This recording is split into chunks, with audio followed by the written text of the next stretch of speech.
बहुत समय पहले की बात है। माधवपुर नामक गांव में एक गरीब किसान अपनी बूढ़ी अम्मा के साथ रहा करता था। उसके पास एक छोटी सी जमीन थी जो कि बंजर हो चुकी थी। फिर भी वह दिन रात उस पर मेहनत करता था। मोहन बहुत ही मेहनती और ईमानदार था। वह एक आत्मविश्वास से भरा हुआ व्यक्ति था जिसे ना हालातों से डर लगता था ना ही लोगों की बातों से। हर दिन सूरज उगने से पहले ही वह उसी आत्मविश्वास के साथ उठता और अपने खेत की ओर बढ़ता जहां सिर्फ बंजर जमीन थी, लेकिन उसके सपनों की हरियाली छिपी हुई थी। उसे यकीन था कि एक दिन उसकी मिट्टी उसे जरूर जवाब देगी, सोने जैसी फसल बनकर।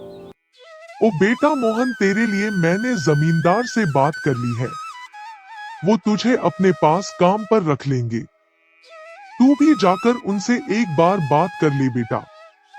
अब हमारे बस की बात नहीं रही। कम से कम वहां रहकर तू अपना गुजारा तो कर पाएगा। मुझे तेरा बहुत ख्याल है मोहन, इसलिए यह कदम उठाया। जाकर बात कर ले, सब ठीक हो जाएगा।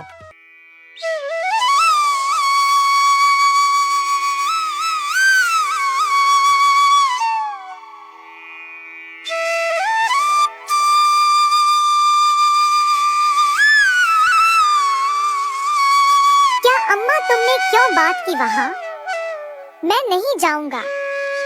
हमारा खुद का खेत है तो मैं दूसरों के पास क्यों काम करने जाऊं? मैं गरीब सही मगर खुददार हूँ। मैं अपनी मिट्टी में पला हूँ, उसी में पसीना बहाऊंगा। चाहे जितनी भी मुश्किल हो अम्मा, मैं अपनी ही जमीन पर मेहनत करूंगा।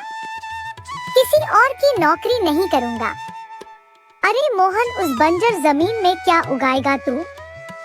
वो जमीन अब बिल्कुल बेकार हो गई है बेटा। ना उसमें नमी बची है ना जान। तू अपनी जिंदगी यूं ही जाया कर देगा। उस जमीन को संवारते संवारते मैं जानती हूँ तेरा हौसला बड़ा है, पर बेटा हौसले से पेट नहीं भरता। तू मेरी बात मान ले।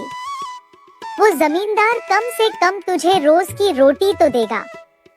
अपनी जिद छोड़ दे बेटा। तू थक जाएगा पर वो जमीन कुछ नहीं देगी तुझे। अरे अम्मा, तुम बेकार में ही इतनी परेशान हो रही हो। देखना, एक दिन मैं उसी जमीन से सोना निकालूंगा। यह जमीन ही हमारी सबसे बड़ी ताकत बनेगी। मोहन खेत में काम कर ही रहा था कि तभी वहाँ पर एक आदमी आकर बोला, अरे मोहन भैया, आपको भी मानना पड़ेगा। आप फिर से इस बंजर जमीन पर मेहनत कर रहे हैं। अरे मंगेश भैया, अब क्या करें? जमीन हमसे ज्यादा मेहनत करवा रही है, पर क्या करें? धरती तो माँ समान होती है। जैसा वह चाहे वैसा ही करना पड़ता है। कभी सख्त हो जाती है, कभी चुपचाप सब सह लेती है, कभी बीज को छुपा लेती है तो कभी उसे जीवन दे देती है। हम तो बस उसके बच्चे हैं जो उसके हर रंग को अपनाना जानते हैं। थक तो जाते हैं भैया, पर जब मिट्टी की खुशबू आती है ना तो सारी थकान उतर जाती है। उम्मीद है यह माँ हमें खाली हाथ नहीं लौटाएगी। बस थोड़ा और सब्र, थोड़ा और विश्वास।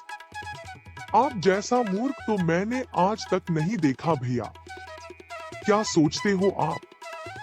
दुनिया कहां से कहां पहुंच गई और आप अब भी उसी बंजर जमीन से उम्मीद लगाए बैठे हैं। मोहन के पास उस आदमी की बातों का कोई जवाब नहीं था। वह वहां से अपने घर चला जाता है।